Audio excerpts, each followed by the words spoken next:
Do you get some like cases from our community like beating up their wives and childrens Yes. a lot? Yes. So there are numbers of Men are more abusive towards your women than the women. women are towards your men. What are the main reasons uh, that people are coming to you for help Hmm. um, for immigration purposes? Lots of citizenship with criminal issues, Mm-hmm. citizenship with disability, Mm-hmm. family reunification, Mm-hmm. green cards, asylum. I am a refugee from the former Soviet Union. Oh, Many of your community members are refugees from Bhutan.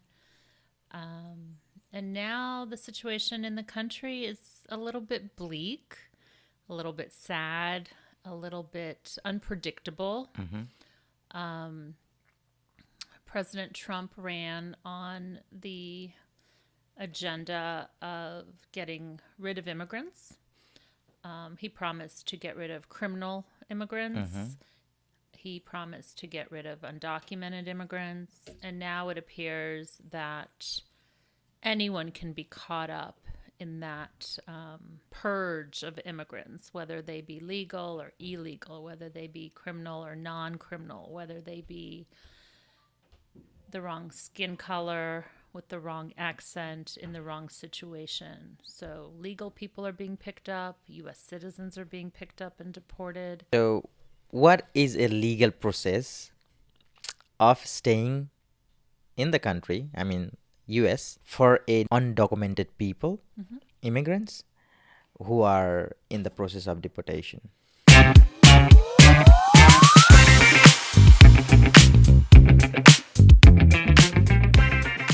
Hello, hello, hello, hello. Welcome back to Fusion Fun. Today we have a very special guest, attorney Inna, a dedicated immigration lawyer who has helped many families from Bhutanese Nepali community. She knows our story, she knows our struggle, and even she has helped us in the hardest moment. So we're very lucky to have her in the show. Thank you, Ina, for joining me today, and I'm glad. It's my honor to have you in my show. So, without delay, I just want to hop into my questions. My first question is for you as a law firm. What is the situation, immigration situation right now in the U.S. today? Thank you for having me on the show at such difficult times, right? As you know, I am a refugee from the former Soviet Union. Oh, Many of your community members are refugees from Bhutan. Um, and now the situation in the country is a little bit bleak, a little bit sad, a little bit unpredictable. mm-hmm. Um, President Trump ran on the agenda of getting rid of immigrants. He promised to get rid of criminal Mm-hmm. immigrants. He promised to get rid of undocumented immigrants. And now it appears that anyone can be caught up in that purge of immigrants, whether they be legal or illegal, whether they be criminal or non criminal, whether they be the wrong skin color, with the wrong accent, in the wrong situation. So legal people are being picked up, US citizens are being picked up and deported. So the state of our country is very scary and very unpredictable. I do not think it's necessarily a good time for our country. I think when we look back, we will say this was an interesting time in our history. This year, right now, Mm-hmm. whatever happening is catastrophical, right? Mm-hmm. And why this is happening? I mean, is political environment has changed something in the law? The law has not changed. So our laws are based on due process, Mm-hmm. correct? The laws have not changed at all. What has changed is this president and this administration are pushing the laws Mm-hmm. to see how far they can get how far they can go and what they can get away with, right? So I've been an attorney since 1998, so I feel like I have a little bit of experience with lots of presidents and Oh, lots yeah. of Democrats and Republicans. There's always been due process, and there have always been deportations, but the deportations were always focused on criminal people. And even criminal people had the opportunity to have their day in court, in immigration court, which in Ohio, our immigration court is in Cleveland, Ohio. This administration has decided that due process is not relevant. So So, what is not relevant? What process? Specific. due process. So things like if you are driving without a license, or if you have a DUI, or if you have a domestic violence charge, you go into the criminal court, and then sometimes you go into the immigration court. Now what's happening is you go into the criminal court and you might not get to the immigration court. They might deport you without even giving you the opportunity to present your case.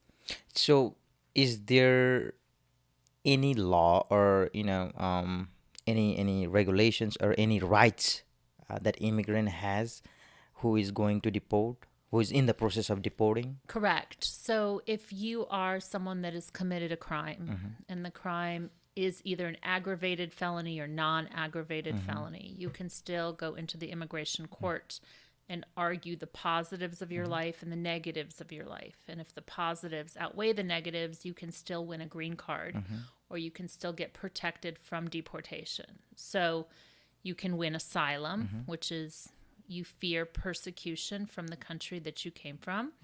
You can win what's called withholding of removal, which is a form of asylum that doesn't lead to a permanent status. Or you can win something called Convention Against Torture, which again, you have to prove that the government is more likely than not to torture you. But what's happening now is those opportunities are not given to people But why? because they can. That's true, but that unlawful? It is. And that's the issue. That is the crisis that we are heading towards. So, What is causing this crisis?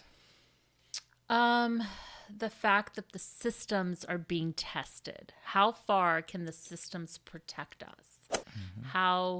So the Supreme Court, for instance, there was an El Salvadoran man, Mr. Abrega Garcia. He was from El Salvador. He went to immigration court. He won his case. He won what's called withholding of removal. So he cannot get sent back to El Salvador. Guess where he got sent back to?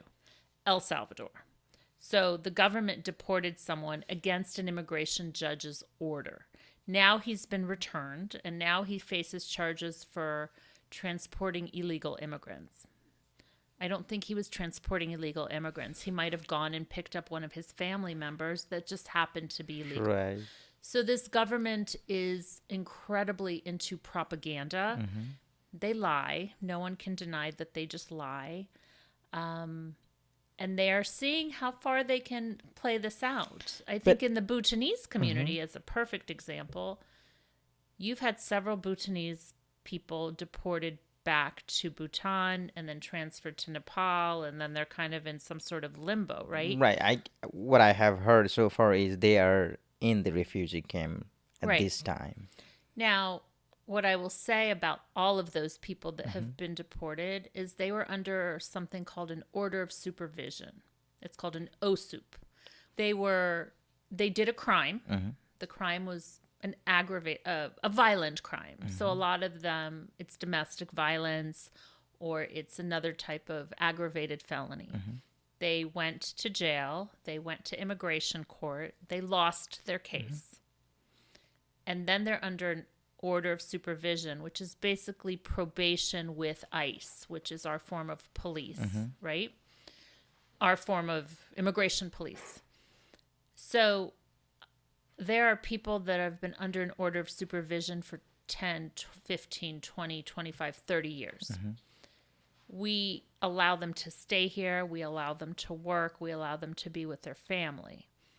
But this government has decided that those are the lowest hanging fruit. So as soon as they go into What do you what do check-in, you mean by the lowest hanging fruit? so all of those people that are have been deported are under an order of supervision. They have to go to immigration and check in either every 6 months or every year.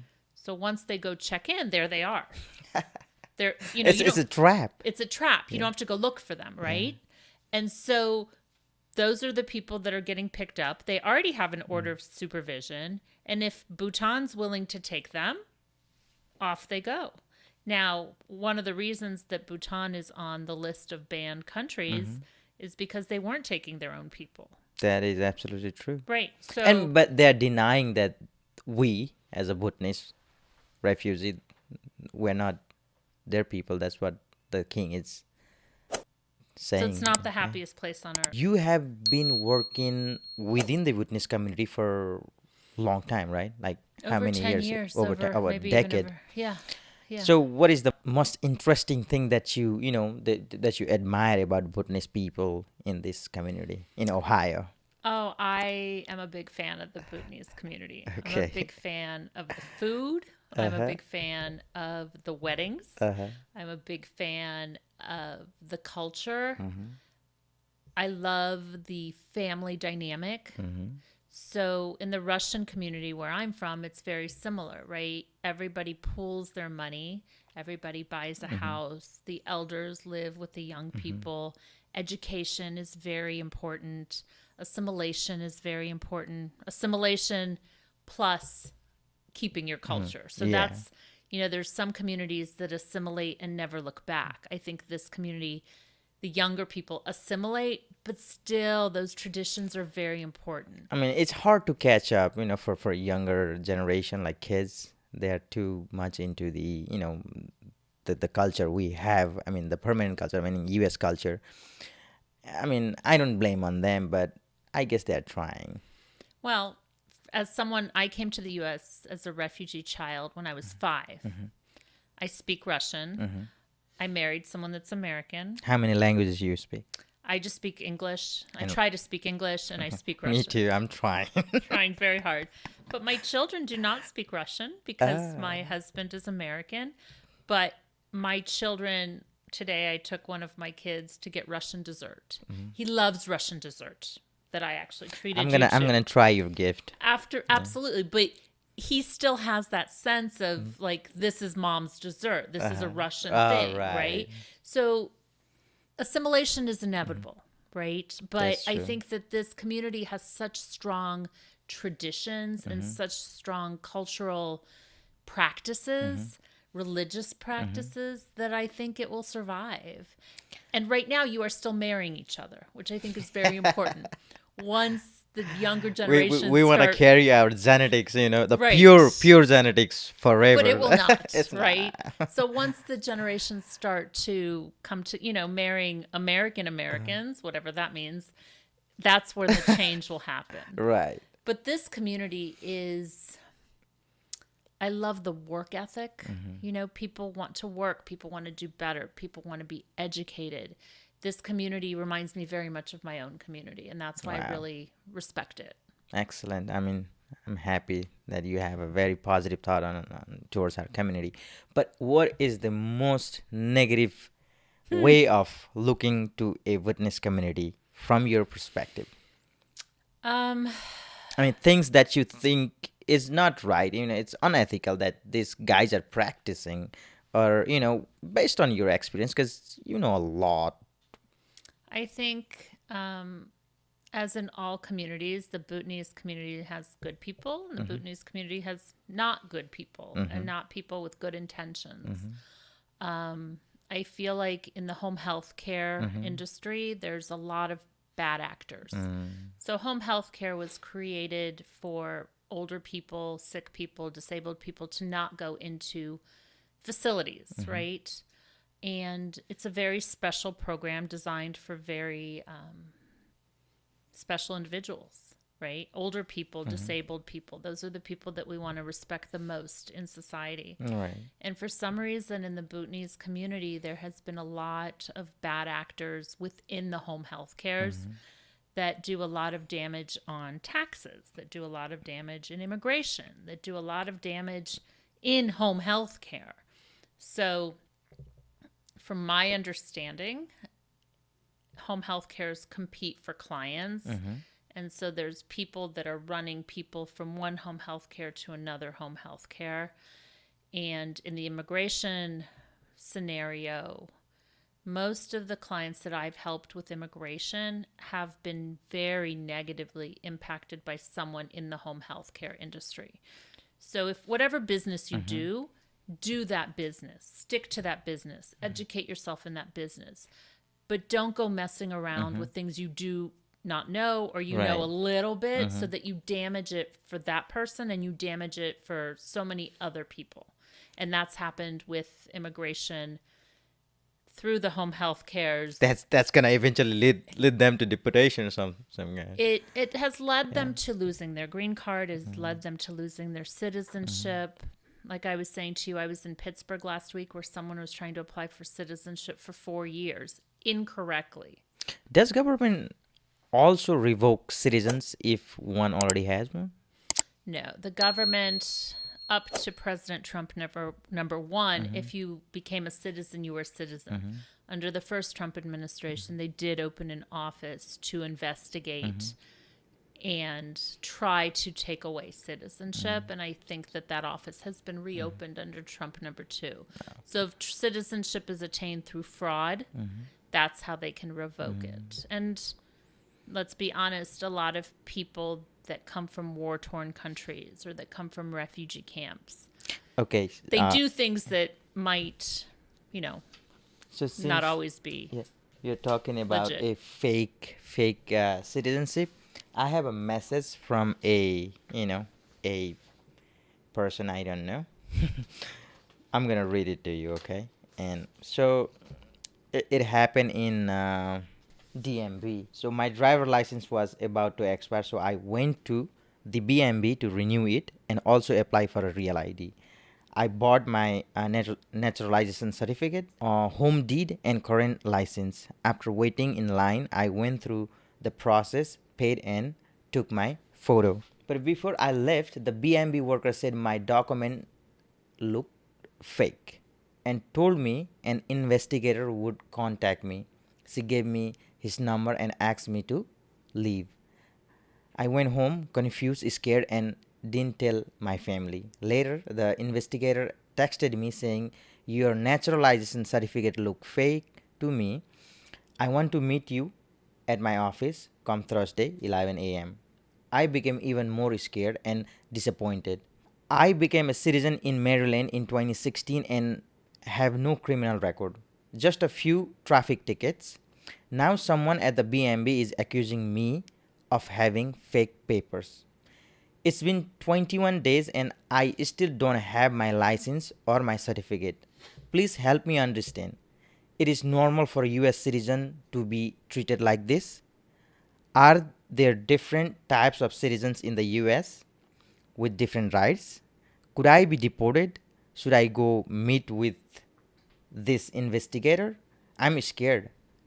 Am I safe in this country? You get the part? I get the point. Okay. And I would say, first of all, that person should not go and meet the investigator without an attorney. That person should go first talk to an attorney to make sure that only that person knows if his citizenship was done correctly or incorrectly, right? There's several ways to become a citizen. The first way is if you come as a refugee. After a year of being here, you're eligible to apply for your green card. And then about 4 years after that, you're eligible to apply for citizenship. You have to have your green card for 4 years and 9 months. Or if you marry a U.S. citizen, you have to have your green card for 2 years and 9 months. So looks like his, the citizenship has been taken by the investigator. the citizenship certificate was taken by the investigator, but that doesn't mean his citizenship has been revoked. So It's the same as when your green card expires. That doesn't mean your refugee status expires. It just means your card expires, right? So, No, ci- his driver license was about to expire. Then he went to to get the real ID, real correct. And he ID. has to bring a Yeah, lot of and documents. then he took, I guess, the naturalization certificate, and they took it because it looks fake to them. Right. And I would say probably my citizenship certificate looks fake because it's very old.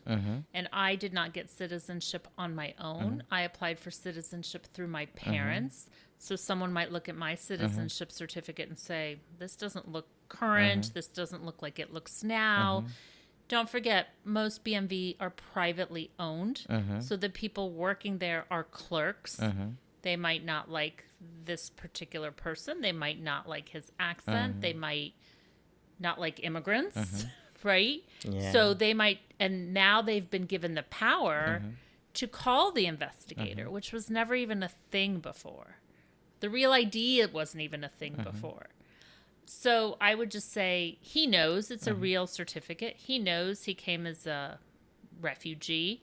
He knows that it's a legitimate certificate. Now, what I have seen is people lose the picture off the certificate. So it used to be that your picture was glued onto the certificate. Now, Now is it not now it's flush with the certificate. It's a copy of a picture. It's not Right. the actual picture. But people can would be removed, right? Yeah. now it cannot. yeah. Old certificates, yes. So the picture would fly off and you would just stick a new picture on it. That's not legal. That was So easy. those were the days before computers and whatnot. But he knows he's a citizen. But I would just not. Again, when you go in front of an immigration investigator, they start off asking about this, and then they start digging into your refugee past. You don't want them digging. You want to be able to go in with an attorney, have them ask questions that are very. An attorney can even ask the investigator to provide the questions ahead of time. He knows who he is. Okay, so And if nothing he's- to scare about. I do not think there's anything to be scared of. But again, we are living in very uncertain times and very, someone that's a citizen is scared they're going to be deported. That's not a real fear because even if a citizen is denaturalized, there's a process.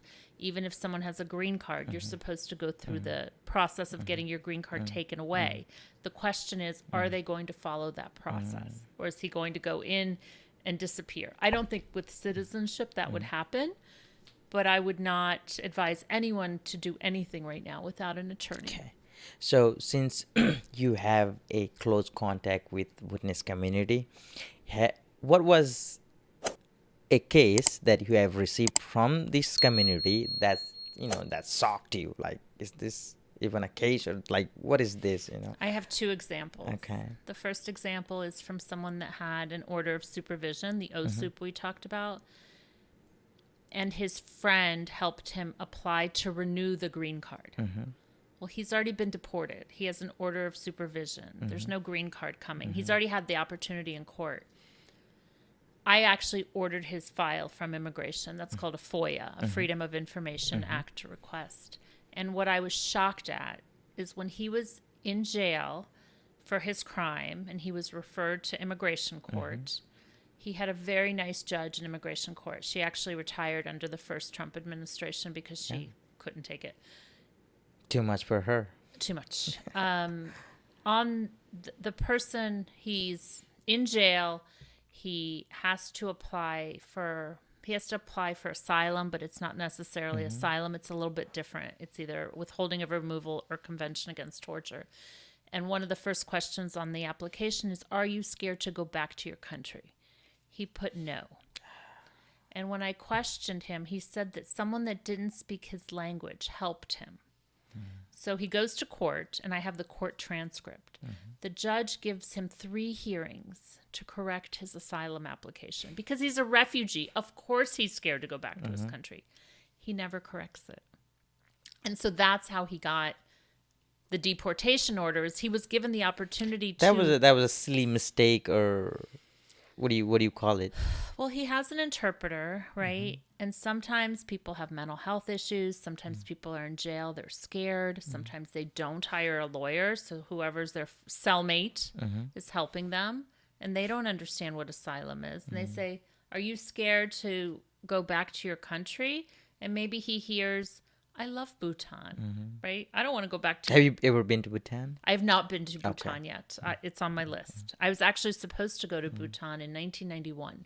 Oh, The law firm where I was working was... I was not even born. I know, I'm old. The law firm where I was working on the constitution of Bhutan. And the lawyer I was working was going to take me, and then I don't think they hired the law firm. But that was on my radar way back when. So that was the first case. It's just someone who the judge is giving the opportunity to correct their asylum application, and he doesn't. So that's how he received his order of deportation. The second case would probably be a medical waiver for citizens. So we have a lot of disabled people in the community that want to become citizens, but because of their disability, we have to work with their doctor to explain the disability so that they get waived from the test. There are numerous examples of someone in the home health care industry faking the doctor's signature. Can they fake a doctor's signature? They Like no one's can. gonna figure it out? They did. They did.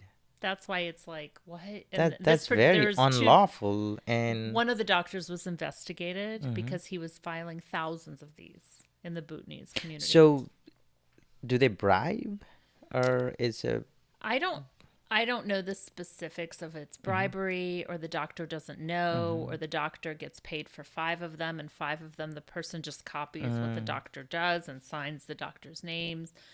This happened. nowadays it's a signature? Anyone can fake the signature, and I think there are multiple ways of doing that through nowadays AI. And even PDF can be edited, and Absolutely. anyone. And that's why immigration has investigators, because they say, well, how is it that you have cancer when you don't have, they start looking at these medical waivers. They start looking at doctor signatures. They start looking at, I was just in Pittsburgh, and I have a client with leprosy, which is called Hansen's disease. I ordered her refugee file, and on the refugee file, it says she has Hansen's disease. So you can't go back into her refugee file and say she's making it up, plus the way she looks, right? But you can put that someone was raped, or someone has all these mental health issues, or someone has been tortured, or someone has never been in the military when they have been. There's ways to check things from the past, and now they're checking a lot. And so what happens is when people do bad deeds, it affects that person, but then it affects the entire community. So now the entire community is looked at in a much closer way because of these bad actors. There are people who are completely fine, but they're faking it, and they're getting those benefits. That's like stealing from people, right? Yes.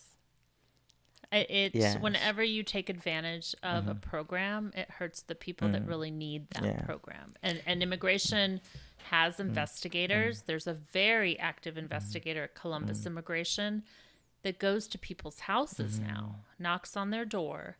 So eventually, they can be caught. Yeah. But again, it affects that person who will not become a citizen.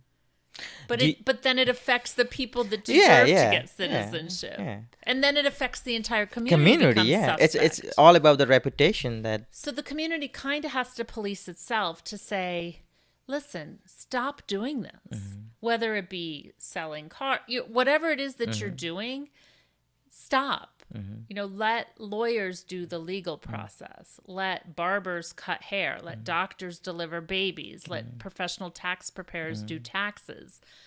Let a podcaster do their podcast. Can you imagine me doing a podcast? I wouldn't even know where to begin. So let people that do what they're good at do that. Don't, by making a little extra money, you're ruining the reputation of Just like me giving illegal advice to maybe you or someone else, right? You know more than others, right? You're a smart guy, but you don't know the nuances. Right. That's not what you're trained in. And so it's really sad because the people that are suffering the most are the elderly, are the disabled, are the ones that need the service the most, are the ones that need citizenship the most, because then they lose benefits if they don't become citizens. What are the main reasons uh, that people are coming to you for help um, for immigration purposes? Lots of citizenship with criminal issues, citizenship with disability, family reunification, green cards, asylum. A lot of requests for evidence on all of those applications because, again, someone is doing this that should not be. So someone came the other day, a Bhutanese client came the other day, and immigration wanted proof that he was married. They want something called bona fides, which means give me documents to show that you call your wife, text your wife, visit your wife. The person that he went to see told him all he needed to put in there was his marriage certificate. So he put in a marriage certificate, which he should have put in first time around. The case was denied. That's 2 years he's now lost. So he has to either file an appeal, motion to reopen, or he has to start all over again. So he's going to spend twice the money, twice the time, and the thing is so simple. What was needed was so simple if he'd just gone to an attorney. Right. But like some people, they just, try to handle the situation by themselves, and then things just go But off. if you handle the situation by yourself, that's one thing. But No, I if you mean, go to a friend Right. who then handles the situation, that becomes the problem. Because if Right. you do it by yourself, you can only blame yourself, and you feel okay about that. Right. But blaming your friend, why did you go to this man that knows Nothing about. the same that you know, right? Yeah. And if you just read, it literally says, please give us more information about your relationship. So he just gives them one document. How easy it is to get a lawyer? Like, okay, I need a lawyer right now. How do I get it? It's pretty easy. I mean, the people in our community, they don't know this, that it is pretty easy. But so I just want you to explain. We have done outreach to all the home health cares, to all the tax preparers, to the community at large, to all the leaders. People know that they need a lawyer. People know how to contact a lawyer. But the people that don't speak the language, that are not educated, they then go to someone else, and that person sometimes decides they're going to do it themselves. The community knows us. It's not that we cannot be found. We are always open to doing community events. We are always open to doing free legal clinics. I have reached out to many of the leaders to say, let us come to BCCO, let us come into Reynoldsburg and do a free immigration clinic. You have a lot of gatekeepers in this community. You have a lot of Is it gatekeepers. expensive to hire a attorney or any Well, lawyer? is it expensive? It's cheaper than to have to wait an additional 2 years to bring your wife. It's cheaper than to not be able to get your citizenship. It's cheaper than being deported.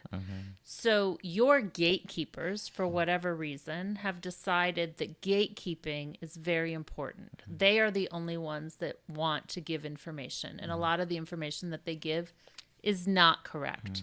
I've seen your leaders speak about these deportations. And I have not seen anything in that communication that actually says that those people had violent criminal records. Their deportation is horrible. But let's be honest, so we don't scare the rest of the community to think that everybody's getting deported. First, you have to say these are people that came to the U.S. as refugees. They had a criminal record. They were given due process. They were convicted. They were deported. They went, they've been checking in, and that's why they got deported. They didn't get deported for no reason. And I think that miscommunication and that untruth scares a lot of people that are going to BMV and getting their certificate taken and thinking they're going to get deported. It's not worth getting extra clicks or extra publicity to spread false information. There are immigrants who are legal, and there are immigrants who they're undocumented, illegal, I guess, right? We don't like to use the word illegal. We like to say they don't have the proper documents or they've Right. overstayed their visa. So you get my point. I get it. So is so if they commit a crime, do they face a different consequences? Is there different rights for the one has paper and the one doesn't have a paper? No, the rights are the same. There's Uh-huh. supposed to be a process No. for both of those Uh-huh. groups. The problem right now is that it's like the wild, wild west. Right now, if you're in jail and you have a Hispanic name or you're undocumented, what happens is the ICE puts a hold on you. How does ICE know that you're there? The guards call ICE. So if you have a violent crime, ICE checks the database to see who's in jail. But a lot of times, if you have not been found guilty, right, it's innocent until proven guilty. That's our system. But the guards are now not allowed to call on the work phone, so they're using their cell phones to call ICE. So ICE shows up, takes the person into ICE custody, and then it becomes much more complicated. So the system is supposed to be the same. It's not right now. So what is a legal process of staying in the country, I mean US, for a undocumented people, immigrants who are in the process of deportation?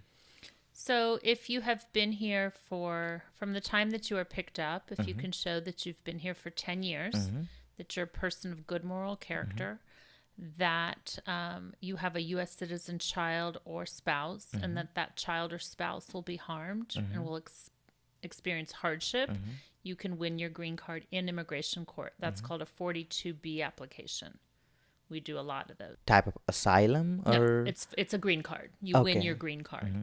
If you've been in the U.S. for 7 years and you have a green card and you have a crime that's not an aggravated felony, then you can win your green card back. So there are processes by which people can either win asylum or withholding or convention against torture or their green cards. All of these are so processes there that is exist. a way for undocumented people staying in the US legally. There is a legal way of doing Correct. that, right? Correct. And And don't forget TPS, right? A lot of undocumented people. what's TPS? TPS is temporary protected status. So if you come to the U.S., let's say you come to the U.S. as a Nepali student, right? That's documented. You overstay your visa, or you don't go to school, or you graduate and you don't leave, and you're just living here. A couple years ago, Nepal had an earthquake. The U.S. said anyone in the U.S. from Nepal can get a work permit and can be protected from deportation based on temporary protected status. So all those people that were here on visa overstays or here illegally applied for TPS, were granted their work permit. They could not be deported. Now the Trump administration just took TPS away from Nepal, Cameroon, Afghanistan, Is Haiti, it still applied Venezuela. today? Huh? Is it still applied today? It's still applied. It's expiring. So they're not going to renew for Nepal. They're not going to renew for Afghanistan. They're not going to renew for Cameroon. They're not going to renew for Haiti. They're not going to, all these countries that still have an active war. Yeah. They're not going to renew TPS. So then those people either have to go back to this country or apply for something else, whether they got married. But right now they are undocumented.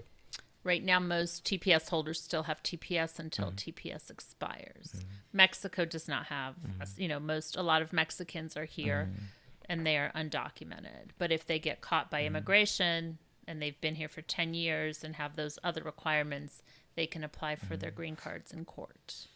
Have you ever got scared of being deported? Have I? Yeah, because you're also an immigrant. I'm a citizen, so I've always felt secure. But recently, we went to visit my oldest son in Japan. And when I was coming back, I contacted an attorney. I gave that attorney all my travel information. Oh, you do have to do that. I did that. This is the first time I've ever done that. I took all of my work apps off of my phone. I turned off my phone. I hid my phone. So this is the first time I ever felt like, well, because of the work that I do and because of the advocacy I do, Right.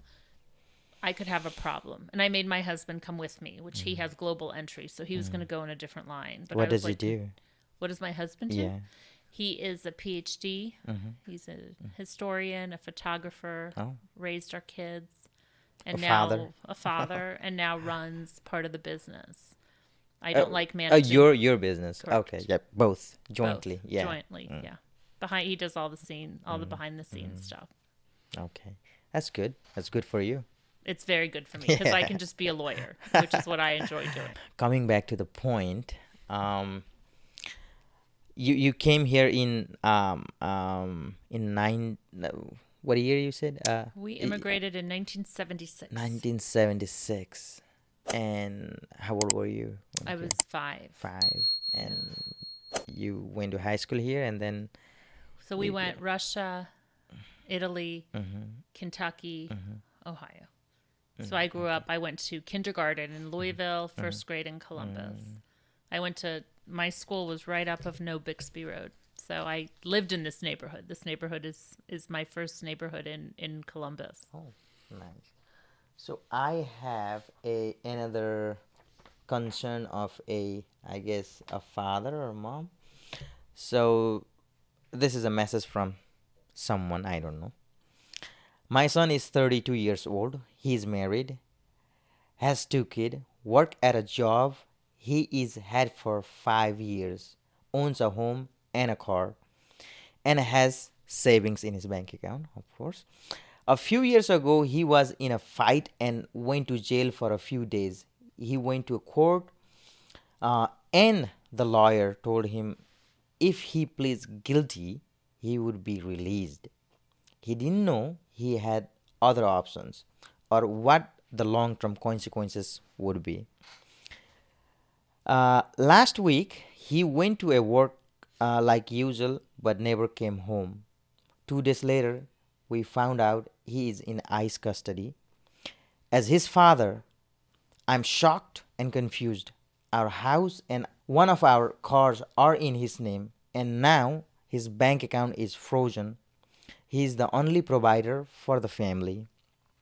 So, please help me understand what should we do? What happened to his house, car, and bank account? Can the bank unfreeze his account? Will he be released?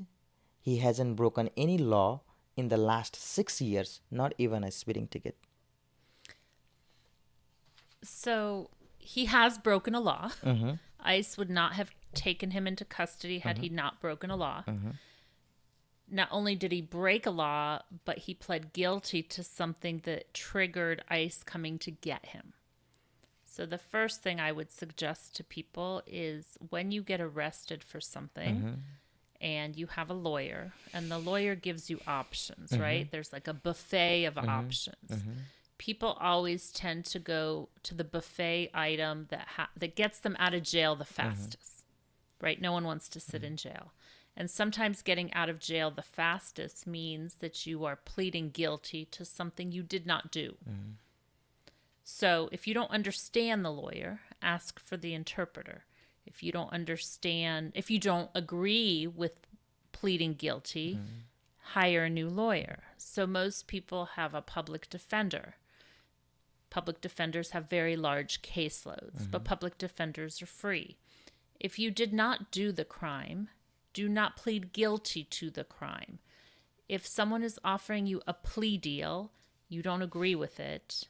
Nowadays, public defenders and criminal lawyers and judges have to give you advisals to the fact that if you plead guilty to this, you're not a citizen, it might have consequences on your immigration case.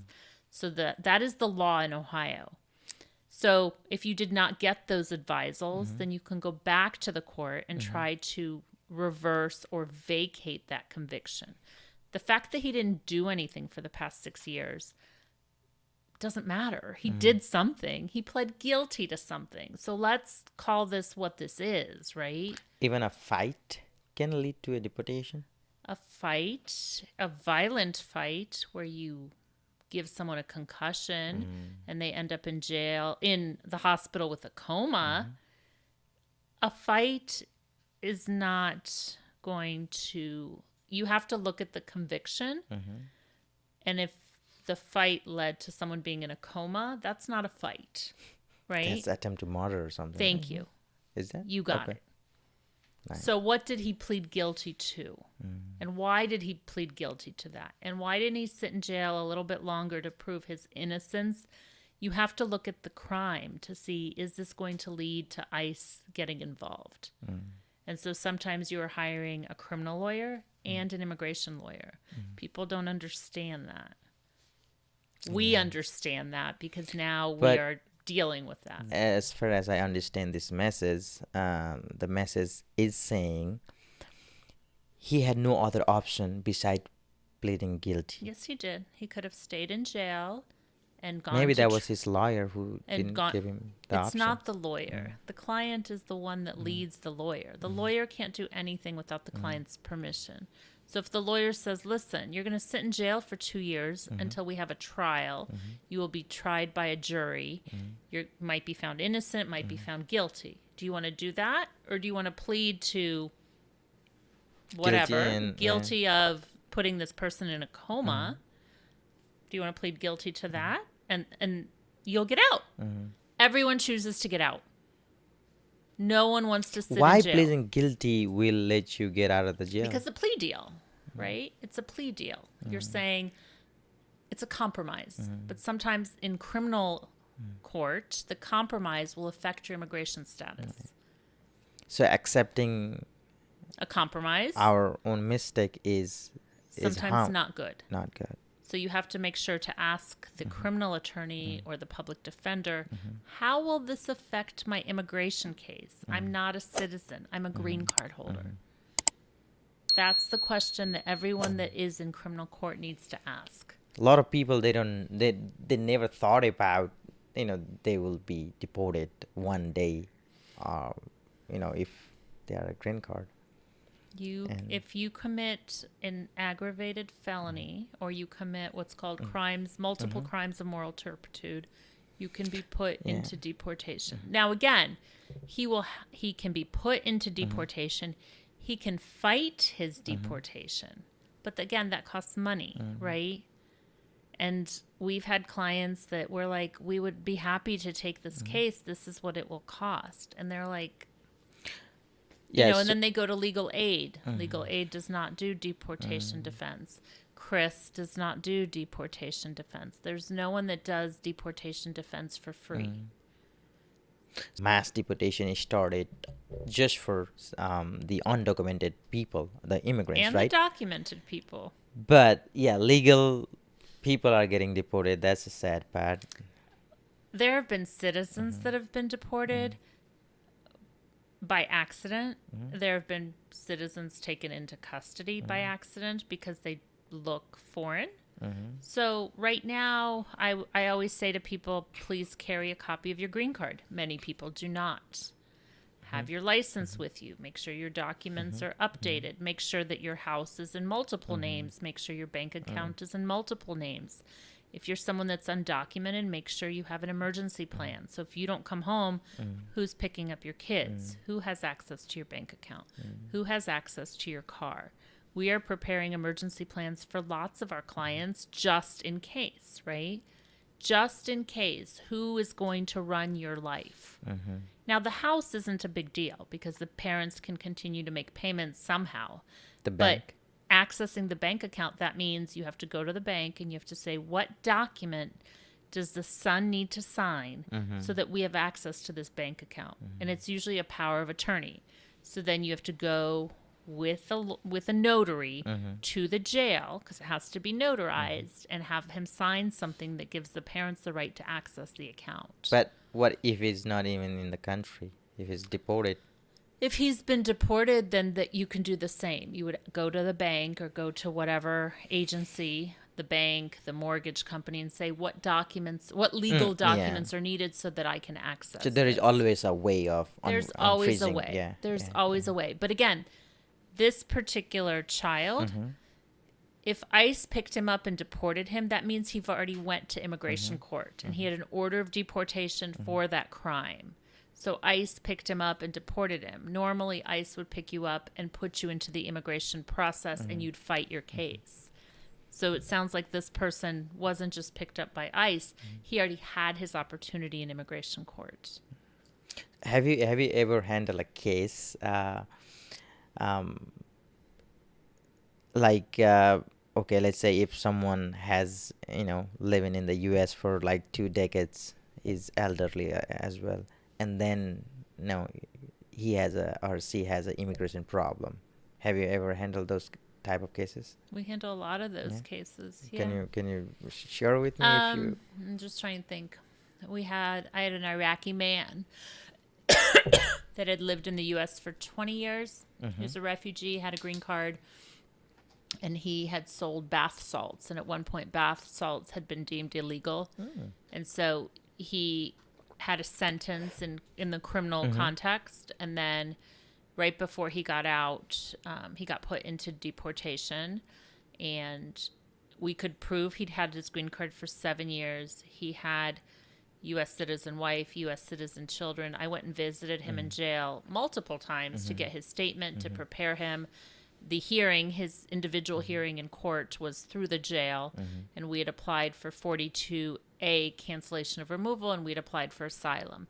He was granted 42A cancellation of removal and got his green card back. So we represent lots of clients in court that have lived in the U.S. for many, many years. And usually always they are in court either because of fraud or because of a criminal issue. Okay, so if someone showed up at the door, a ICE agent, does that person has certain rights, or what do they do? So there's a lot of, I don't know, if in the Bhutanese community, there's red cards that are being handed out that basically say if ICE shows up at the door and they don't have a judicial warrant signed by a judge, if they just have an ICE warrant, don't open the door. And that's the same with schools. That's the same with church. There's lots of places where ICE can show up. Don't open the door. Okay, what if they get pulled over somewhere? That's a public space, and they're usually pulling you over because of your speeding or because of something else. You're going to have to answer their questions. And then they're going to usually either write you a ticket for speeding, or if you don't have a driver's license, you don't have insurance. Nowadays, they may take you to criminal jail, and then they'll call ICE. Immigration officers, they're targeting people at the job, or whether they're driving. They can't target people at the job because the job should be able to say, unless you have a judicial warrant, we're not going to let you into our company. But Same what with if schools. in the parking lot they get out of it? It's a different issue. At this point, I would tell people this. If you have a green card and you're eligible for citizenship, apply for citizenship. If you're a refugee and you're eligible for a green card, apply for your green card. Whatever you can apply for to legalize and to have more safety, do that. I mean, there are so many people in the Bhutanese community that have a DUI from 15 years ago and don't apply for citizenship. If someone is trying to fix their unlawful behavior from the past, Give me an example of the unlawful behavior. 'Cause some things you can't get rid of, right? Like if you killed someone, they're still dead. Right. I mean, he's sentenced. I'm probably gonna sentence to life, so there'll Right. be no question for him. But someone who is out of the jail is living here, having fun, family, work, money. Why were they in jail? These are for- very specific questions. It's very okay. hard to generalize It this. does matter. I mean, okay. Let me give you an example. I had a woman who was driving a car, got in an accident. Okay. 4 days later, she drives a car, gets in another accident, and kills a 7-month-old baby. She has a green card. She comes to me and she says, "Can I apply for citizenship?" We do the research on what she pled guilty to. She cannot apply for citizenship. She will go to jail, and she will most likely get deported. So the answer for that would be keep your green card. Do not travel, because traveling is going to trigger looking into her criminal record too. And then now, when she came to see me, she told me she got into 2 car accidents. She forgot to tell me she killed a baby. Oh, damn. So again, the specifics matter, right? If you have two DUIs, one from 10 years ago and one from 5 years ago, you can still become a citizen. But again, in this community, people don't know what documents to provide to immigration. That's where we come in. We know that what documents immigration needs. Immigration needs certified records, and immigration needs proof of rehabilitation. Show me you're a good guy. Show me you went to AA. Show me you stopped drinking, right? They don't want to go into your Facebook, which they now do, and see you with a beer at a party a lot. They want to see rehabilitation. So the specifics on criminal issues really do matter. So, okay, I just want to continue the previous question that I have. So my point was, if someone is out of the jail, right, and let's say, I don't know, like what for what reason he went to jail, okay, and he wants to remove all his clear his case, or I don't know how to So there's name it. expungement. Yes, expungement. Yes. Expungement won't work for immigration. Oh, The only that's thing sad. that works for expungement works for getting a job. Expungement works for not having your information on the internet. But what for immigration, what you need is to do something called vacate, which means almost reverse. So you're going to go back and you're going to prove right. And sometimes you can't do that if it's been too long, or you took a plea deal, you agreed to this sentence. So again, I just had a case in Tennessee where they have a board that can vacate. So if you didn't speak English or they didn't tell you this would affect you, they can vacate the case. So every state in their criminal forums, it's different. So you have to figure out. Ohio does allow? I don't know if Ohio has I don't think Ohio has a board, but you can vacate under certain circumstances, but not under all circumstances. Yeah, so immigration is in the situation right now. Immigration is the hot situation right now. And again, I would just plead with your listeners to please, please, please get a lawyer. Even if you think something is so simple, get a lawyer. You don't know right now. That's the issue. You don't know what you don't know. Right. I think we need to stop with the rumors. I think we need to go to the people that know the law. I think we need to go to the people that know, that are experts in their field, right? Whether it be, again, taxes, immigration, medical field, whoever the expert is in the field, right? You don't want to go to me to get your medication. You don't want to go to, if you have a serious disease, you don't want to go to CVS, right? You're going to get a prescription. You're not going to just take aspirin. So I think that it's just really vital right now to see the experts in every scenario. A lot of people, when they file their taxes, let's say, people want as much money back as possible, right? So a lot of times they're putting nieces and nephews and grandchildren that don't live with them just to get more back. Right. Tax preparers do the same thing. Tax preparers get paid depending on what your refund is, right?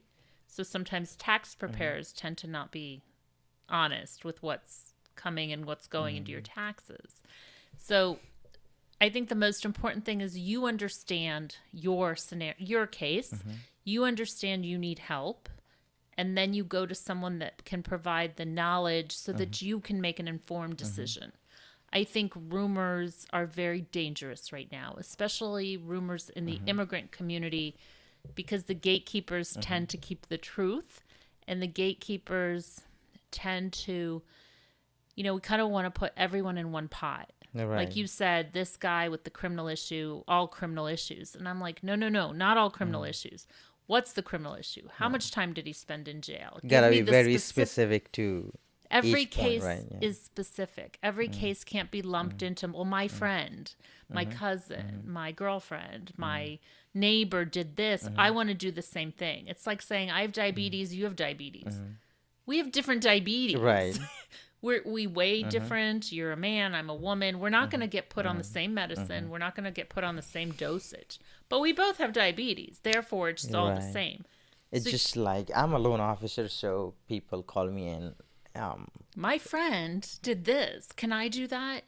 Your Yeah. friend bought $1 million home. You're buying a $50,000 car. It's It's just different. every file or loan is different, from each other because it's based on the individual. So And now think about immigration where the consequences are so much higher, right? Right now, the consequences are dire, I would say. If you do it wrong, there's going to be very bad consequences. And we're seeing that. So this community has so many opportunities to do the right thing and to do it the right way. And there's so many people in this community that can help with that. So find the people because, again, I'm very passionate about what I do because I lived through this. I know how hard it is. We lived in Section 8 housing. We received food stamps. We went up gradually. It's not like we started at the top. right, So I have a very deep connection to these people because I lived the same because experience. we have gone through that, right? Like you have passed through that. Was there any situation in your time about immigration? I mean, for you. Not this No, bad. no, I no. mean, for my own immigration, I mean, there's so many It was funny stories and so many I would experiences. love to and hear that. I mean, it's what is the immigrant experience? I remember my parents used to go to a buffet, right? That was like a big treat to go out to eat. Now you go out to eat what? Once a week, twice a week? I mean, A lot, right? yeah. I mean, But when you're starting out, you're saving money. So I remember there was a buffet here and they would charge kids by height. So if you were under a certain height, they charged less money. And I was always a pretty tall kid. So my parents would make me hunch over so that they would pay less for me, right? I mean, we lived through these. I mean, at the time, I was like, well, I don't want to but hunch the buffet over. price is same for everyone, right? No, because for children, it was less, but By age you are a kid, but by your height. height you're adult. and there were just all those, those so many scenarios where you're just so embarrassed and you're just wanting to go hide yourself because your parents have accents, your parents don't understand, right? And you're there to interpret all that. Okay, so have you ever get embarrassed by your parents? Oh, I'm sure. Of their accent. Of course, as a child, children just want to be like everybody else, right? Yeah. That's the goal of kids. It's not even intentional. But my parents, I remember distinctly my parents. So in Russia, we had kind of like leggings, but they were tights. But they weren't leggings. They were tights, right? So my parents would put tights on me and a T-shirt. So it's like pantyhose and a T-shirt. No pants. So I would go to school with no pants, right? So that's horrifying. Yeah. I remember that. But you did not like that? Or like Well, I wanted pants or a skirt or any kind of anything. You're forced to wear that by... Yeah. Okay. Not forced, but Yeah, I know. right? I mean, That's I culturally didn't, yeah, that's what not the right word, but... I remember going to school with no pants. I mean, that was a distinct memory. So we are Jewish, and I went to an Orthodox school. It's right here off of No Bixby, Torah Academy. And in Judaism, you can't have milk and meat together. So you can't have a cheeseburger, or you can't have like a bologna and cheese sandwich. I mean, same with our culture. You cannot mix milk and meat. Okay. Not even a salt and milk. We cannot mix. Salt and milk. No. Oh, so interesting. And So my parents would pack me salami and cheese sandwiches. Off you go to Jewish school, right? Guess what the Jewish school does with your sandwich? Put it in the trash, right? how did you convert it into Jewish? Like We you're didn't not. convert. We were born Jewish, and in Russia, the Soviet Union did not allow religion, right? So Jewish people were persecuted. So we came to the United States as religious refugees. Are you a 100% pure Jewish right now? Is anyone 100% pure anything? That's just a bad question. I think I'm a mix of a little bit of everything. Yeah. I've always considered myself an African princess, specifically Ethiopian. I don't know why. When it comes to religion, would you follow your heart or you follow the preach? No, I would follow my heart. So, coming back to this immigration situation and the Trump, what do you think? Like, what is the most necessary law or regulation needs to apply to stop all this? Great question. I think this community has a lot of power in voting. And so, in order to vote, you have to become a citizen. This community, I have seen, and again, Democrats, Republicans, Green, Independent. Right now, the Bhutanese community is saying, some voted for Trump, and now they're coming out and they're saying, how are you deporting our people? Well, you voted for it. That's what you wanted, right? Like Marjorie Taylor Greene recently came out and said, I didn't read the big bill. Well, how did you not read it? That's your job, right? You represent people. You're supposed to read it. So the community right now that voted for Mr. Trump is saying, well, we thought it'd be the other people. Whenever you think it's going to be the other people, it's always going to be your people because everyone's always wanting it to be someone else, right? That's not how things work. Whenever you Tomorrow, I just want to cut you up in the middle. Sorry. Yeah. Tomorrow, I have a podcast with a politician, and he is from our community. He's Nepali, and I think they recently formed a Republican Party. Great. So, but I don't think we should be surprised, right? This is what we were promised. This is what's happening. If you don't like it, okay, don't be surprised. Everyone that is so surprised and so shocked this is happening. Where are you living under a rock? Where are you living? Because this is what was promised. Now, I will say it's being delivered much faster. I know. I mean, being delivered right start from the first day. From day number 1. Yeah. I thought it would take them birthright citizenship. I thought that would take a year. Mass deportations. I knew that would happen. I did not foresee them deporting people to Guantanamo or to El Salvador. That's brutal. So they learned. They evolved and they learned from the first administration what's going to work and what's not going to work. Right. But I don't think any politician can be ignorant or can say, well, I mean, what can you honestly say? This is what you voted for. This is what you wanted. You want your community protected? Vote differently. And now everyone's writing letters and everyone's complaining. Man, like, wake up. This you got what you got because this is what you wanted. I mean, you got what you pray for it, I guess, because they voted. And I don't know why, the Bhutanese community has formed a Republican Party.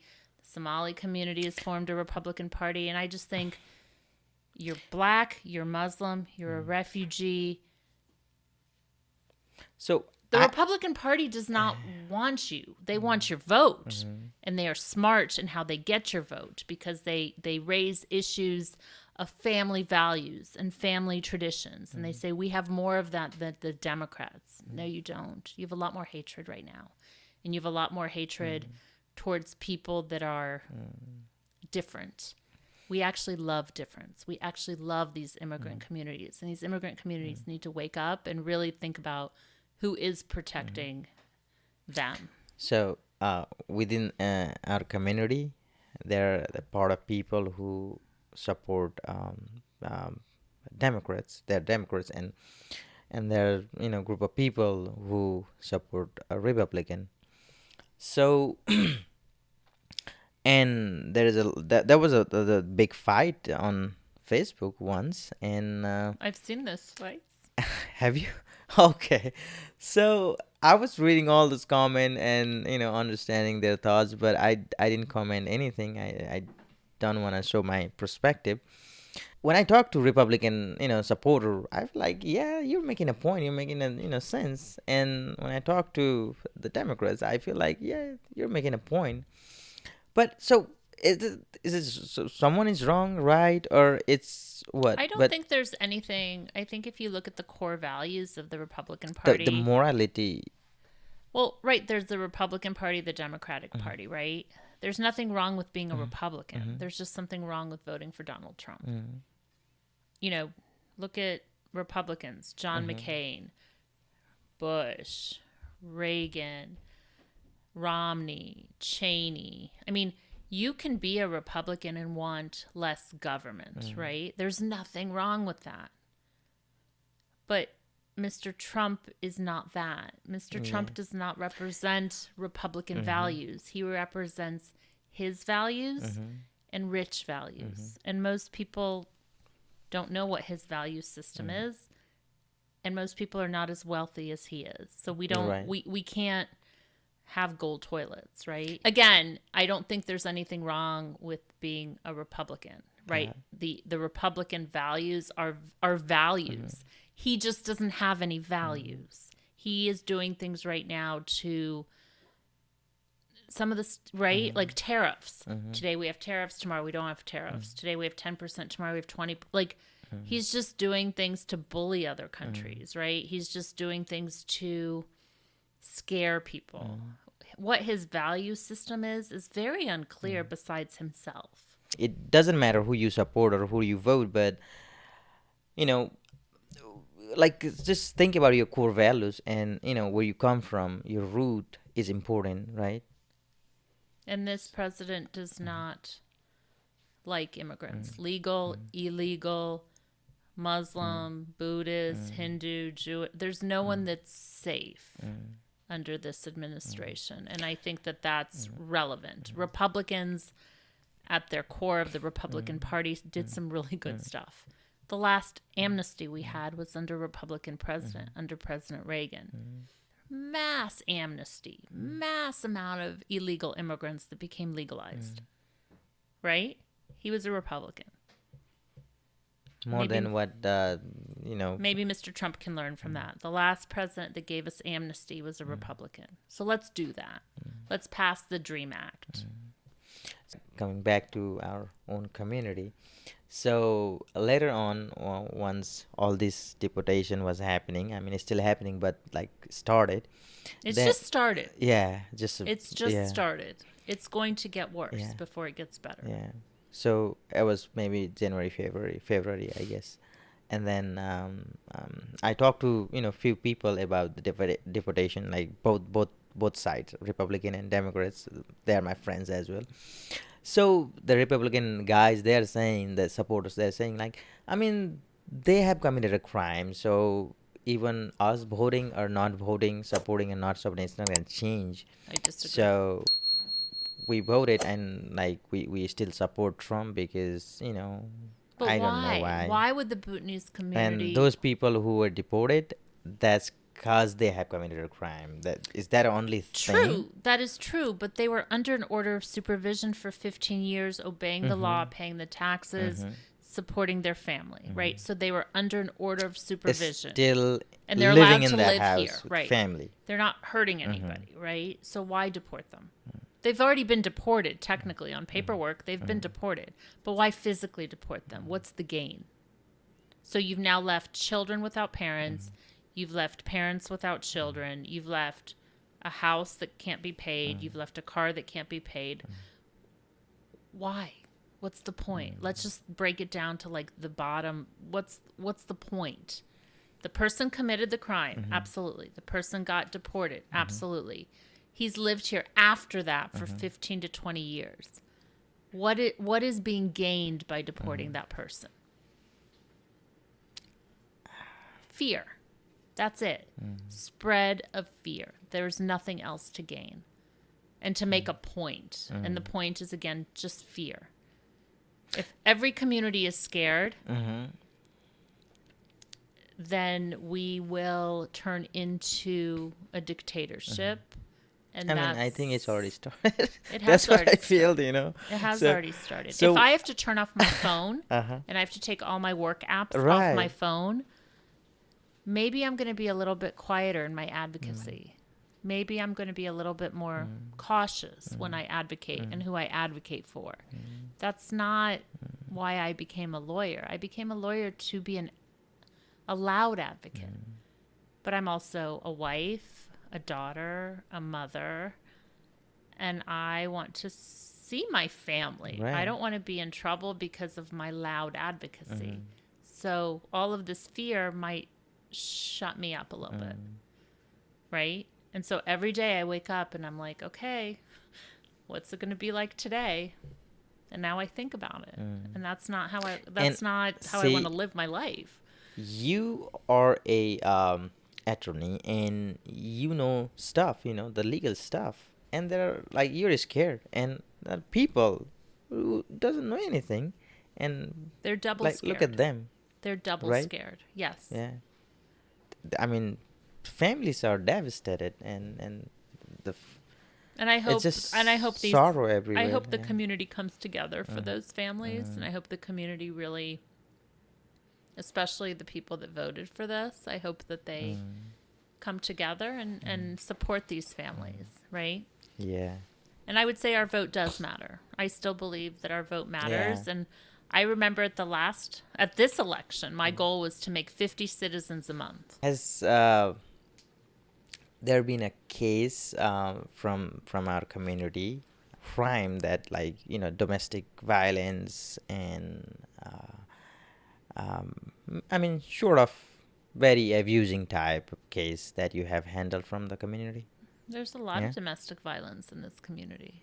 And I think there's a lot of So domestic violence in refugee communities because people are under such stress, right? You have just lived in a refugee camp for 20 years. You come to the U.S., you have 90 days of support by Refugee Resettlement Agency, and then you're on your own. No English, no car, no money, no. And so then you have the mental health issues. So there's a lot of domestic violence. And unfortunately, if you're convicted of domestic violence and you don't take a plea deal, that's a problem. In terms of the deportation case, that is definitely a problem.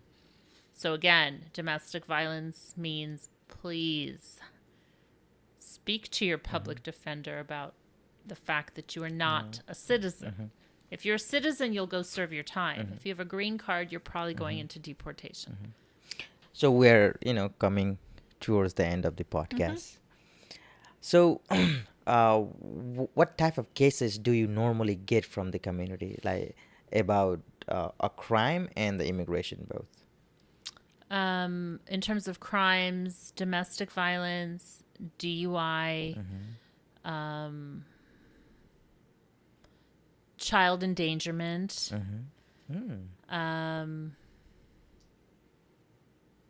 I would say those are probably the So three, the top yeah, three. top three. And in terms of immigration, citizenship with crimes, citizenship with disability waivers, family reunification, whether it be with a spouse, with a parent, with a child, fiance visas. Lots of you are going back and wanting to bring your girlfriend from way back when. So cute. It's sweet. It's very sweet. So fiance visas, people that come as refugees that want to apply for their green card, and then deportation defense. So people that have criminal issues that are now facing deportation. Would you be able to help all of them? We have a pretty big, pretty strong office. We have 4 lawyers. We have 16 support staff. So every day, the lawyers see between 15 to 20 clients a day. And if someone has an emergency, we have emergency appointments where you just walk in and you sit and you wait till a lawyer can see you. Hopefully someone doesn't show up or we stay late. Again, for emergencies, I always say, please call. I'll give my cell phone again, 614-599-0819. Those are for emergencies for someone in deportation. But yes, we handle a lot of cases in this community. We would prefer to handle cases from the beginning versus cleaning up the mess of someone else. It is much harder to do a clean case than to clean up I agree. a case that's been so horribly messed up, right? Yeah. So we recently had a case of a woman who applied for her husband, and then during the interview here in Columbus, it was found out that she'd applied for a different husband, and she never got divorced. Wow. She didn't even know she had applied for that A husband. different husband. That's kind of Right. shocking. I But mean, someone asked her to do a favor. Someone gave her paperwork to sign. She didn't know what she was signing. That's another thing I would say to this community. Stop signing things that you don't know what you're signing. Everything that you're signing, ask for it to be translated. Because she signed, she didn't know what they said, oh, this is just whatever. Remember? Well, you might not remember. I remember giving my parents an excuse. Oh, this is to go on a school field trip. No, it wasn't. It was to skip 3 days of school. And my I was parents. pretty good at school, so Okay, well, I class. I was I like to skip school a lot, but you just make Yeah, someone I mean, sign, I completely get it. Yeah, yeah. and so she signed for her husband, and then she was never married to this man. She applied for him and his two children. So when she really got married, she forgot. She didn't know. Well, that's funny. It's funny and sad. It's so sad because now this man didn't get, now she has to go divorce that person and prove she didn't my commit God. fraud. So, So, another scenario that one of my friend, his brother, my friend's brother, he faced it a long time ago. So he went to Nepal, got married, and after years and years of wait, he finally able to bring her to the United States, and she stayed at home for maybe a week, or I guess then she just eloped, or she just went somewhere else and just, never came back. so she So used him. yeah, she completely used him, and I believe she is still in the United States, and she got the paper, or paperwork from him, I believe. And so, can he do anything against her, or? I mean, he could write a letter to immigration explaining what happened. What happens in this community and many other communities is they want to deport that person. You can't deport that person. Oh, why? Because you don't control that person, which is good, right? We live in hopefully we still live in a society where people have certain rights. So you can write a letter. Nowadays, people tend to call ICE, but there's nothing that you can like physically go pick her up, put her on an airplane, and ship her off. I always say to people, make peace with what happened. What happened is horrible, but make peace with it and move on. Get a divorce Yeah. and move on. Like, it is horrible. You feel horrible. You've spent money. You love this person. This person used you. It's out of your control, right? So Like, there's nothing he can there's do. nothing he should do. Should do. Okay. There's nothing he should do. He can write a letter saying, I believe this person committed fraud against me. And that will hopefully reach that person's file. And eventually, when that person applies for citizenship or applies for second green card, that will come up. But we can't like physically remove people, right? We can't like force people to be deported. So that woman has a right to stay in the state. She has in a the right. US? She has rights, but I don't think the person that's been harmed should think of it that way. I think the person that's been harmed should think about, I just need to make peace with this and let it go. I mean, let's not talk about the morality and ethical. It's just by law. By law, No? you can write a letter. Oh, that's it. That's it. That's So our you- law. you You could write a do- letter and you say, You could do a lot of things with ethics. you write a letter and you say, this is what happened. I believe she defrauded me. She showed up for a week. Then she left. I don't know where she is. I think she married my friend. That's it. You write a letter. You can call ICE now. That's it. Wow. And you can divorce her. Quick question, sorry. Can they put like missing report with police or not? So, Sure. like, she's missing. I don't and know then what, they look out for it. right. I mean, if you believe she's missing versus that she's not missing, right? If you're going to put a missing persons report in, I the mean, police you're violating a law right there. right. I mean, they're going to find her, right? And she's going to say, I told him I was leaving. He's a jerk. He abused me or whatever. Yeah. I mean, a missing persons report is pretty serious. What if something happened to her and then be like, they come get you, be like, that might be a different story if she dead or something. Okay, we're done here. I So- think I like your point. I like where you're going, but make sure that she's really missing and she hasn't told you, I don't like you, I'm leaving, I'm moving to California. A missing person means you really don't know where this person is. Thank you. Do you have anything on?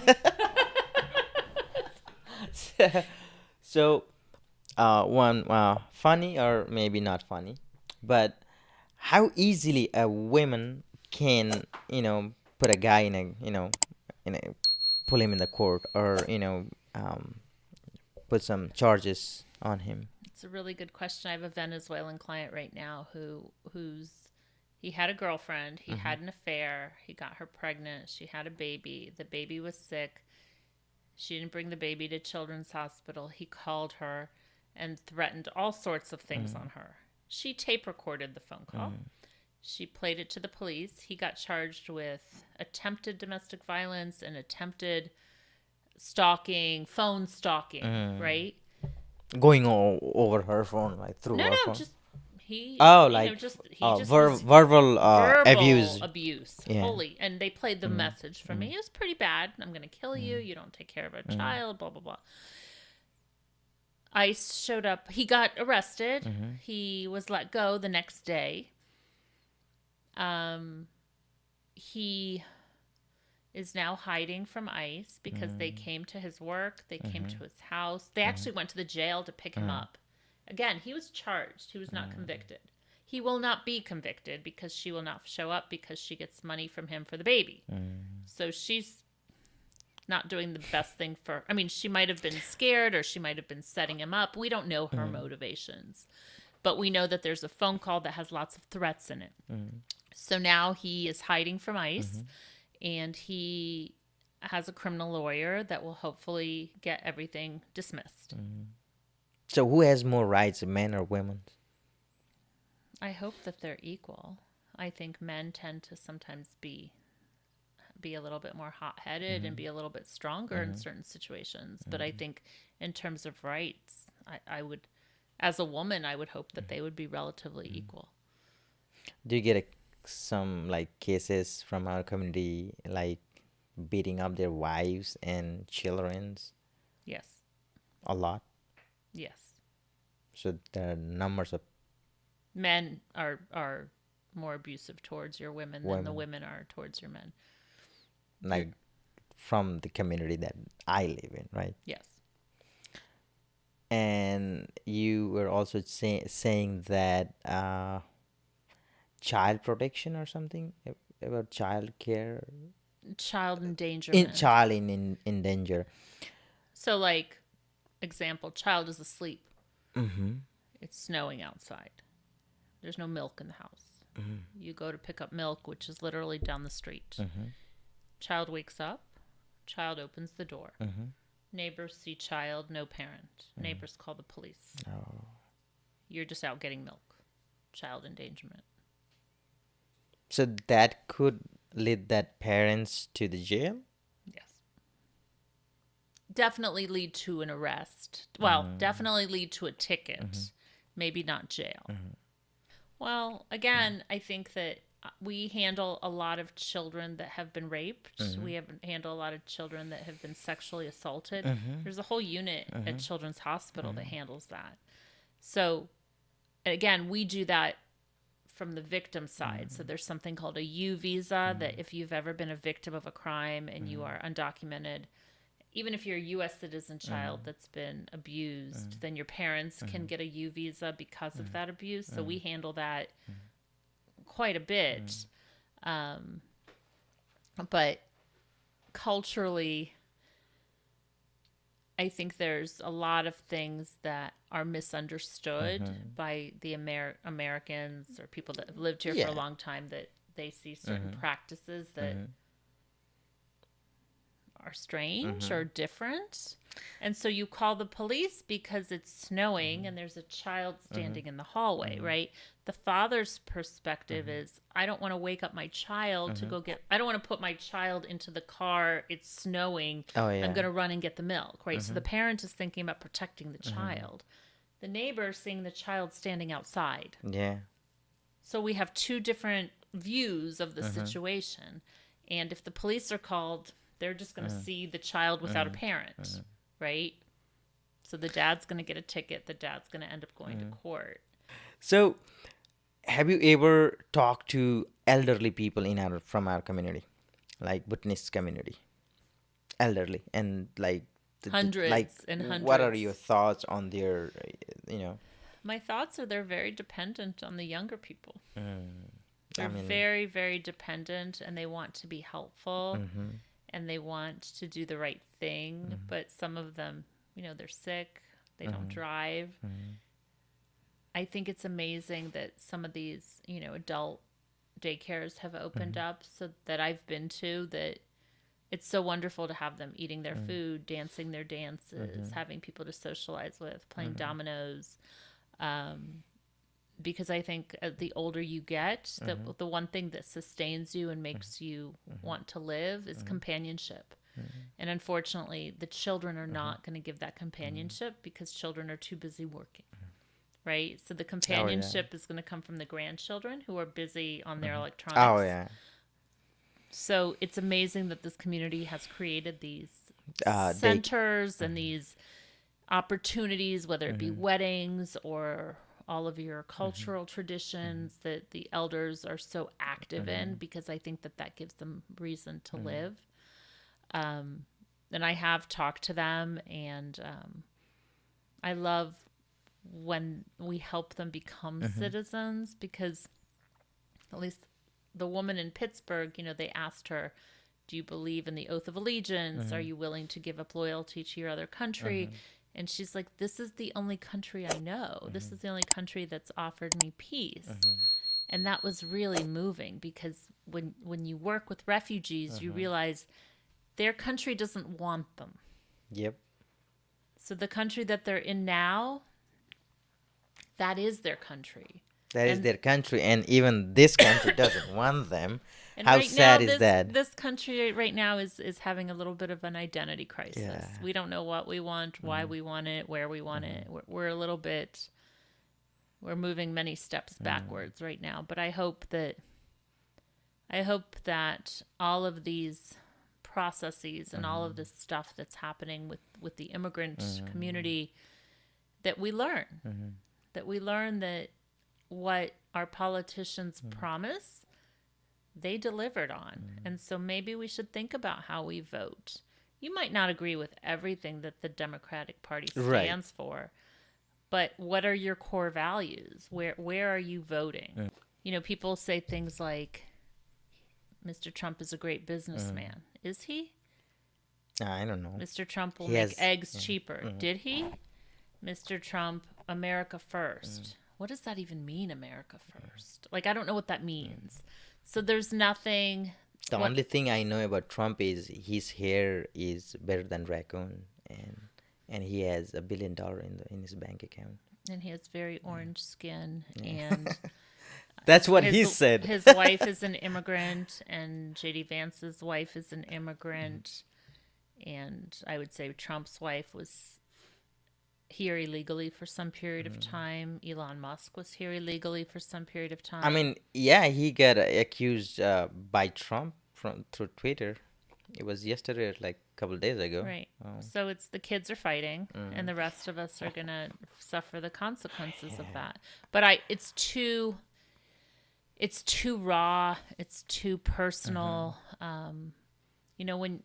And again, I'm not in a position right now. I don't want to convince people. Like, I just say, okay, well, this is what we voted for. Yeah. This is what we have to live with. Okay, let's play it out. Let's see. Let's play this situation out, and let's see who's left in 3.5 years. Yeah. So right now, just handling the situation calmly is the only solution for us, right? Or Correct. am I right or wrong? Right. You are Yeah. correct. Be calm. More Be informed. smart. Be more informed. When there are questions that come up that you're not aware of, don't go to someone that just speaks your language. Okay. I think that's the default, is someone that just speaks the language versus someone that knows. Go to someone that knows. Right. And again, this podcast is in English. So the people that needed the help are not going to listen to this information because they don't understand what we're saying. Oh, I mean, all of my podcasts they are in Nepali, but this is the only podcast in English because you don't speak Nepali. I do not. I will have to learn. I apologize. Yeah. But I mean, I have to learn English. So. your English is perfect. I'm But I would just say that you, as a younger generation, can spread the word to others that seek the help from those that know the answers versus the shortcut, because the shortcut's never going to work. And if it works, you just got lucky, because for the next person, it will not work. So we're at the very end of podcast. And lastly, I'm gonna ask you any advices to remain legal, to remain, um, U.S. Resident, and all the legal procedure that wanna advise to the fellow witness people. So I'd like to thank the Or Bhutanese. not just witness, everyone. Well, at first, I'd like to thank the Bhutanese community, because it is it's a pretty amazing community that is quite resilient and that has lived through some terrible trauma and terrible tragedy. And it is a community that has very much stuck together. And it is a community that really advocates for the rest of the community. I think that there are some really amazing advocates, people, business owners that want to do good. And I think those voices will always shine. I think with what I do, again, people come to a lawyer when it's messy, right? So I come from the perspective of mess. I come from the perspective of fixing mess. So my perspective is always, I wouldn't say negative, but I would say realistic, right? And in most immigrant, refugee, asylum seeker communities, realistic means you've done something incorrectly, whether you've committed a crime or pled guilty to a crime you did not commit, or married someone you didn't know you were marrying, or not paying child support, or not paying taxes, or not being sick and pretending to be sick, right? So I see things, people come to me seeking help when things are not good, right? So I see things from... Because you're a savior. Right. So my advice to this community would be continue keeping your heritage, your language, your traditions, your kind of, the essence of the community is so beautiful. But understand that not everyone wants to do good. Not everyone wants to see success in individual people. So reach out to those that really have a passion to do the work that you need done. In the immigration context, there's a lot of really good lawyers in this community. Go to them before the mess comes about. Go to them when you're starting something versus when something gets denied. Right. So just pick a right person and don't regret. And Or trust. like, Trust. yeah, Trust and ask questions, right? My job is to educate, and my job is to answer questions legally. Yeah.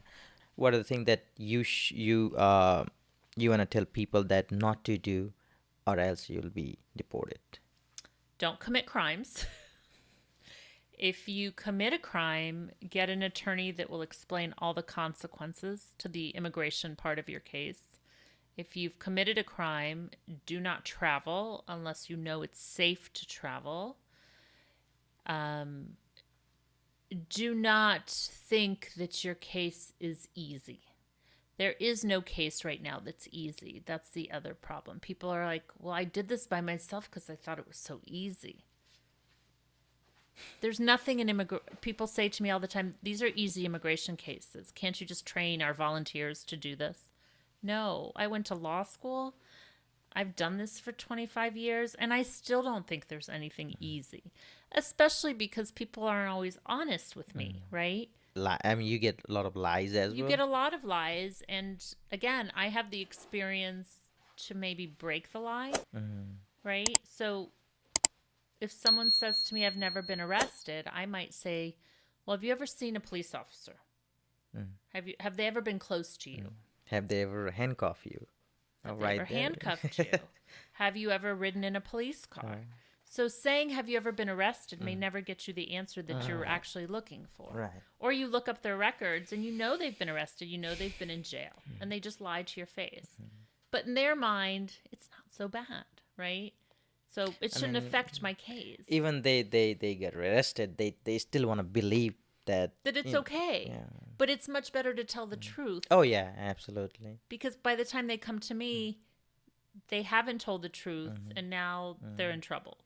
Like if you have to, describe crimes, like what are the crimes that minor, like small, I mean, smallest I think crime when and I the think of DUI, I don't think of one DUI as a problem, but I think of DUI as a problem, right? If you want to drink, just drink at home, man. Like, don't go drinking and driving so that you're hurting me or one of my kids. oh yeah, So a DUI is not a crime that's a big deal for immigration if you have one, but it's a big deal if you've now just killed a child, right? So DUIs occur all the time. Domestic violence occurs, fighting occurs, peeing in the park occurs. So there's crimes that will not affect your immigration case, and there are crimes that will.